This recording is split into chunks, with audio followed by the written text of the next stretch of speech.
Bonjour à tous, je suis donc Jérôme Quesnay, je suis infirmier anesthésiste depuis maintenant 21 ans, j'ai pratiqué 15 ans en centre de lutte contre le cancer et j'ai intégré un hôpital public de chirurgie polyvalente et maternité depuis maintenant une petite dizaine d'années. Et donc on m'a demandé aujourd'hui de vous présenter un topo sur une vieille molécule mais qui est utilisée de manière un peu plus récente comme vasopresseur de choix dans les césariennes programmées, notamment sous rachianesthésie. Donc pour ceux qui... Beaucoup font de la maternité dans la salle? Beaucoup d'obstétriques? Vous utilisez la noradré? Bon, donc ça va vous parler et on pourra échanger après justement sur les retours d'expérience. Donc en introduction, on connaît tous à peu près la physiopathologie de la césarienne sous rachianesthésie, avec notamment 60 à 80% d'hypotension artérielle au décours des rachis sur les dernières études.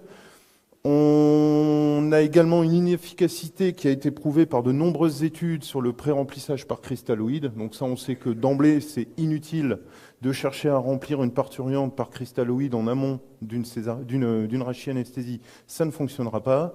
Et on a une efficacité qui est toute relative d'un co-remplissage par cristalloïde juste après la pose de la rachianesthésie. Donc nous, on a un impératif sur cette césarienne, c'est de maintenir une pression artérielle qui va être supérieure à 90% de la valeur de base de la parturiente. Et la noradrénaline qui est arrivée dans ce système il y a quelques années et a un intérêt puisqu'elle est utilisable directement sur voie veineuse périphérique, soit en débit continu, soit en bolus.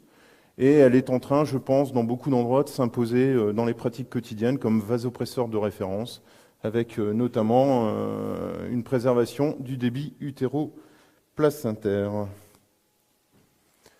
Donc l'intérêt majeur. Pourquoi on a besoin au jour d'aujourd'hui, depuis les césariennes sous rachis, de vasopresseurs?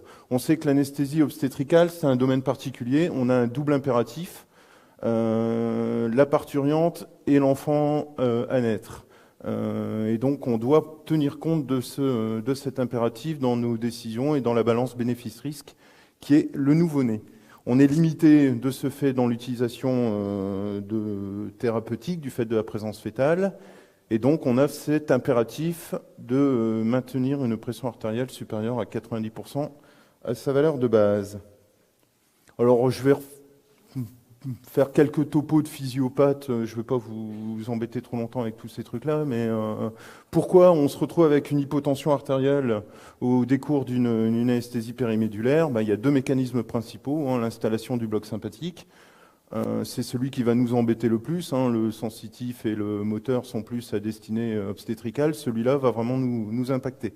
Et le deuxième mécanisme, c'est la vasodilatation artério-veineuse qui va être induite par cette rachianesthésie. Cette vasoplégie, elle est notamment aggravée chez la femme enceinte par le phénomène de compression de la veine cave inférieure par l'utérus. Donc cet effet peau-zéro qui nous oblige régulièrement à un décubitus latéral gauche en post-rachis. Et cette profondeur de l'hypotension, on sait qu'elle est directement corrélée à l'extension du bloc et à sa rapidité d'installation.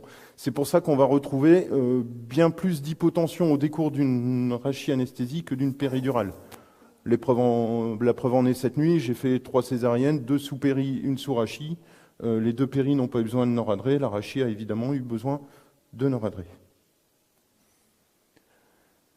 Donc les vasopresseurs au décours des césariennes, donc on sait que le remplissage, je vous disais tout à l'heure, par les cristalloïdes, il est inefficace et donc inutile en amont de la mise en place de la rachianesthésie. Et on sait qu'il peut même être délétère via l'activation de volorécepteurs atriaux qui vont entraîner une augmentation de sécrétion du facteur natriurétique et qui vont justement aggraver la vasodilatation artérielle. Un bref mot sur les colloïdes qui ont peu ou voire même pas du tout de place malgré leur efficacité Et les études sont très controversées là-dessus. On n'a pas de réelle autorisation de mise sur le marché dans ce cas de figure-là. Et je pense que peu d'entre nous l'utilisent en pratique courante sur de la césarienne programmée. Donc en fait, eh ben, il nous reste quoi pour pallier cette hypotension? Ben, il nous reste les vasopresseurs, avec les deux molécules empiriques, on va dire, qu'on a plus ou moins tous connues sur la gestion des hypotensions, l'éphédrine et la phényléphrine. Alors je pense qu'on a tous fait de nombreuses césariennes sous éphédrine hein, pendant des années et des années et des années, sans se poser même la question d'eux. Un petit rappel rapide de pharmaco, hein, une amine sympathomimétique essentiellement indirecte, hein, elle agit par déplacement de stock de noradrénaline, et c'est ça qui est justement intéressant au niveau des terminaisons nerveuses. Son avantage, c'était que ça ne diminuait pas la tonicité utérine, malgré la vasoconstriction, et sa durée d'action qui était de l'ordre de 6 fois plus longue que celle de l'adrénaline, avec une tachyphylaxie qui était fréquente. En parallèle, en versus de l'éphédrine, on retrouve la phényléphrine, hein, un peu pareil, un agent adrénergique d'origine synthétique. Action principale sur les récepteurs adrénergiques alpha 1, un délai d'action de l'ordre de 30 secondes, donc ça pour la prise en charge d'une hypotension induite sur rachéanesthésie, c'est parfait. On a une prédominance artérielle de l'effet qui se traduit par une augmentation des résistances artérielles systémiques. Et néanmoins, la problématique de la phényléphrine, c'est une bradycardie réflexe, par augmentation de la pression artérielle, hein, un petit rappel, le débit cardiaque, fréquence cardiaque multipliée par volume d'éjection systolique. On a dit qu'on ne touchait pas, grosso modo, au volume d'éjection systolique, le remplissage étant inefficace. Il nous reste la modification de la fréquence cardiaque sur la gestion du débit cardiaque, d'où cette bradycardie, puisque la phényléphrine augmente artificiellement le débit cardiaque.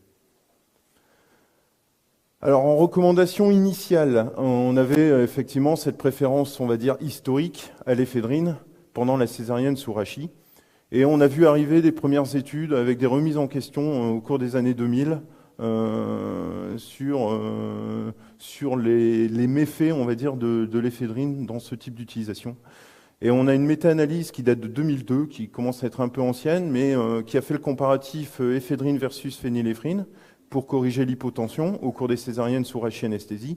Et en fait, ils se sont rendus compte que le pH néonatal était bien plus élevé dans le groupe phényléphrine que dans le groupe éphédrine, sans différence significative dans le traitement de l'hypotension artérielle. C'est-à-dire qu'on arrivait à corriger cette hypotension artérielle de manière identique, éphédrine-phényléphrine, mais par contre, on avait une modification du pH néonatal dans le bras concernant l'éphédrine. Et une étude menée en 2019 confirme en fait que le passage transplacentaire est plus important avec l'éphédrine, et ce qui explique en fait l'acidose fœtale post-injection éphédrine, raison pour laquelle au jour d'aujourd'hui on limite son utilisation en obstétrique. Et on en arrive du coup à cette néo-molécule, on va l'appeler comme ça pour la partie obstétricale, vieille molécule en soi dans la prise en charge réanimatoire, mais une catécholamine endogène, principal neurotransmetteur sympathique postganglionnaire, des effets alpha 1, alpha 2 puissants, un effet bêta 1 qui est modéré. Et donc en fait, on a là le prototype même de la molécule hyper intéressante pour la gestion d'une hypotension. Ça va intéresser quasiment exclusivement les résistances artérielles systémiques, accroissement de la post-charge, peu de bradycardie réflexe, ce qui semble être sur le papier une molécule parfaitement adaptée à la gestion de l'hypotension. Les travaux ont montré une meilleure normalisation du débit cardiaque dans le groupe noradrénaline versus phényléphrine, ainsi qu'un meilleur pH néonatal. Une autre étude, la plus récente, celle-ci, s'est intéressée à la comparaison de l'administration de la noradrénaline soit en pousse seringue électrique versus bolus, toujours sur voie veineuse périphérique, et on a effectivement un meilleur maintien de la tension artérielle en débit continu. Et on considère qu'en fait, une dose de 100, il y a une coquille dans le, c'est pas 100 mg évidemment, hein, c'est 100 millicentигrammes, 100 gamma de phényléphrine équivaut à 8, là c'est pareil, 8 millicentигrammes en obstétrique programmée. Donc chez nous, ça c'est le protocole qui est adapté à l'unanimité par l'équipe au jour d'aujourd'hui à la maternité. Et ce que je vous ai présenté là, on peut même l'extrapoler à l'ensemble de la chirurgie à partir du moment où on a un risque potentiel d'hypotension, comme les âges extrêmes. On fait régulièrement des patients très âgés, ou les patients sous IEC, où on sait qu'on va être fatalement embêté par ce type de molécules. Donc le truc, il est assez simple et classique, je pense. Donc nous, on l'appelle noradré 16 gamma. Je sais qu'il y a aussi la baby noradré, où ça porte différents noms. Une ampoule de noradré de 8 mg, 4 ml, qu'on dilue dans 500 ml de sérum glucosé, 16 gamma par ml obtenu. On utilise ça. Alors les bolus, chez nous, on n'en fait quasiment pas. C'est tout à la seringue électrique. En césarienne programmée ou urgente, on cible quasiment 100% des patients sur des vitesses de l'ordre de 10 à 30 ml/h jusqu'à 15-20 minutes post-rachis-anesthésie, où on peut commencer à lever le pied sur les vitesses d'administration. La mise en route, elle se fait dès la réalisation de la rachis-anesthésie, avant même que le produit, que la bupivacaïne, morphine sulfata ait été injecté. Et on a effectivement une possibilité de rescue bolus en cas d'inefficacité de la noradrénaline par pareil, des bolus de 50 à 100 gamma de phényléphrine si nécessaire. Honnêtement, en pratique de terrain, je n'ai jamais utilisé le rescue bolus de phényléphrine.